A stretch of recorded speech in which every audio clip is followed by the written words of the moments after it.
Hi అండి అందరికీ, నేను మీ అన్సియ. ఈరోజు వీడియో ఏంటో చూద్దాం. ఈరోజు వీడియో ఏంటి అంటే మన గార్డెన్ మొత్తం కూడా ఒకసారి రౌండ్ వేసి చూద్దాం. మన గార్డెన్లో ఏమేమి మొక్కలు ఉన్నాయి ఏంటి అనేది. చాలా రకాల మొక్కలు ఉన్నాయి.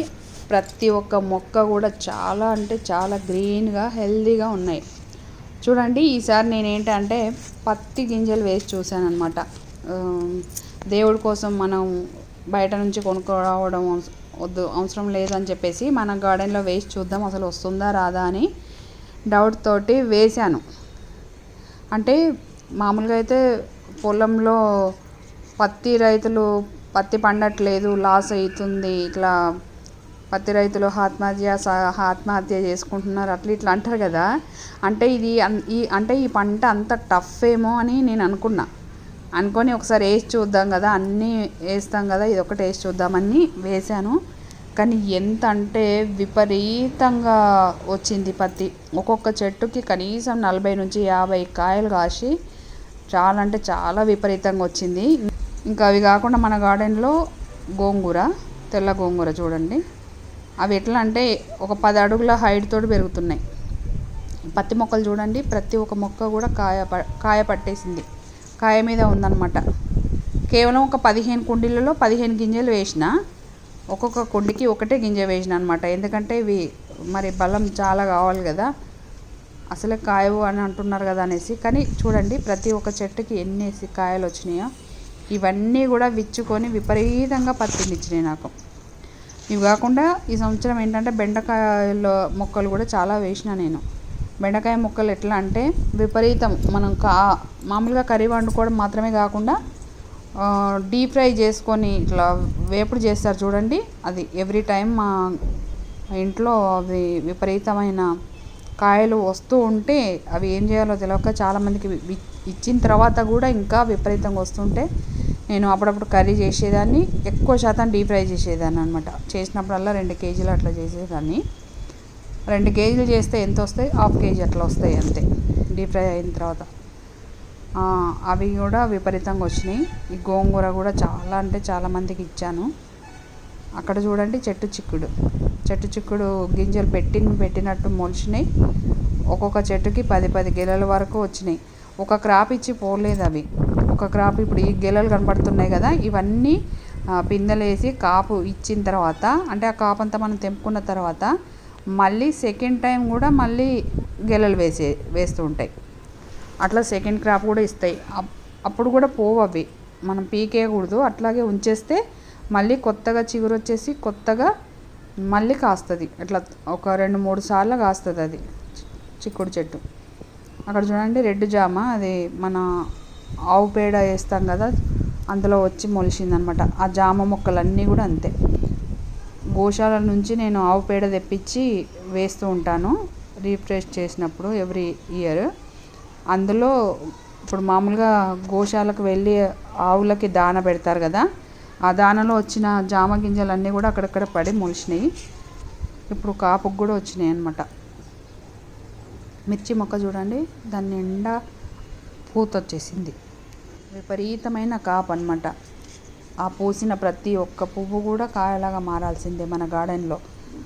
మనము మాకేంటి అంటే మా గార్డెన్ స్టార్ట్ చేసిన కానుంచి మార్కెట్కి పోయే అవసరమే లేదు. టమాటాలు కానీ, పచ్చిమిర్చిలు కానీ, బెండకాయ, దొండకాయ, గోరుచిక్కుడు, బీరకాయ, సొరకాయ, పుదీనా, కొత్తిమీర, మెంతికూర, ప్రతి ఒక్కటి మన గార్డెన్ నుంచే. బచ్చల కూర కూడా చూడండి, పుదీనా ఎనీ టైం ఉంటుంది. అది ఒక్కసారి పెడితే చాలు, సంవత్సరాలు వస్తూనే ఉంటుంది. ఇది ఆ పెరిగిన స్టెమ్ల వరకు తెంపేసేయాలి. మళ్ళీ కొత్తగా చిగుర్లు వచ్చి మళ్ళీ గుబురైపోతుంది కంటైనర్ మొత్తం. చూడండి, ఈ విధంగా గుబురుగా అవుతుంది. ఆ స్టెమ్లు అన్నీ తెంపాలి. ఆకులు మాత్రం తెంపకూడదు. ఓన్లీ ఆకులు తెంపారంటే ఇంకా ఎక్కువ విపరీతంగా వచ్చే ఛాన్స్ ఉండదు. స్టెమ్లు తెంపితే ఈ విధంగా తయారవుతుంది అన్నమాట. చూడండి, బెండకాయలు చాలా ఉన్నాయి మన గార్డెన్లో. అవన్నీ కూడా క్రీపర్ల కోసం అన్నమాట. నిలువు పందిరి వేసుకున్న నేను, చిక్కుడు పెట్టుకున్న, పాదు చిక్కుడిది, ప్లస్ కాకరకాయ తీగ కూడా, ప్లస్ దొండకాయ తీగ, ఇవన్నీ కూడా నేను ఈ నిలువు పందిరికి పారిస్తాను. తీగ బచ్చలు కూడా ఉంది మా గార్డెన్లో విపరీతంగా. చూడండి అదంతా కూడా చిక్కుడు తీగ, ఆ కనపడేది తీగ బచ్చలి. జస్ట్ ఒకే ఒక్క మొక్క తీసుకొచ్చి పెట్టాను ఒక 1 year 2 years ముందు.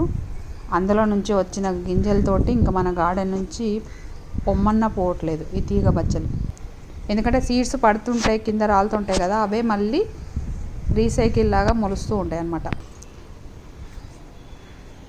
ఇవన్నీ చూడండి ఎంత గ్రీనరీగా ఉంది కదా గార్డెన్.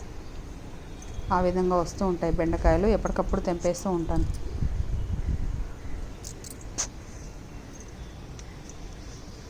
పొలంలో వచ్చినంత స్ట్రాంగ్గా వచ్చినాయి పత్తి మొక్కలు అయితే.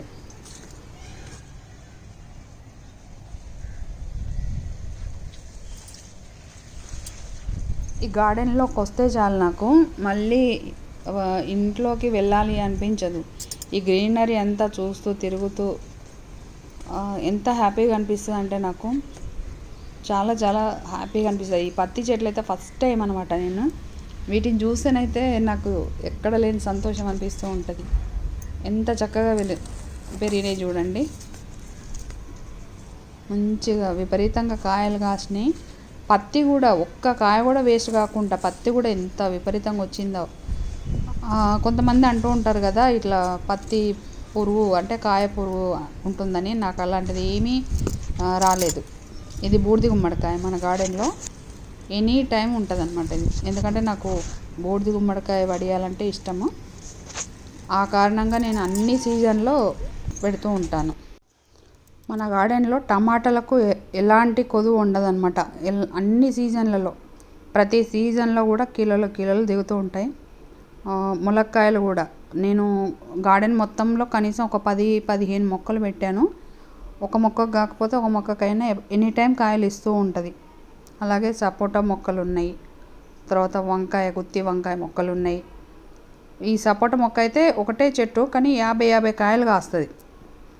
తర్వాత కాలీఫ్లవర్ కానీ, క్యాబేజ్ కానీ, తర్వాత పుదీనా కానీ, ఏదైనా కానీ మన గార్డెన్ నుంచి పండించుకొని తినాల్సిందే. కాలీఫ్లవర్ చూడండి, ఎనీ టైం మన గార్డెన్లో కాసిన కాలీఫ్లవరే మా ఇంట్లోకి వాడుతూ ఉంటాం మేము. ఓకే అండి, వీడియో మొత్తం చూశారు కదా. ఈ వీడియో మీద మీ అభిప్రాయం ఏంటనేది నాకు కామెంట్స్లో చెప్పండి. ఈ వీడియో కనుక మీకు నచ్చినట్లయితే వెంటనే లైక్ చేయండి, మీ ఫ్రెండ్స్కి షేర్ చేయండి. అలాగే మన ఛానల్ని కొత్తగా చూస్తున్న వాళ్ళు ఎవరైనా ఉంటే వెంటనే సబ్స్క్రైబ్ చేయండి. పక్కనే ఉన్న బెల్ ఐకాన్ని ప్రెస్ చేసి ఆల్ అని కూడా క్లిక్ చేయండి.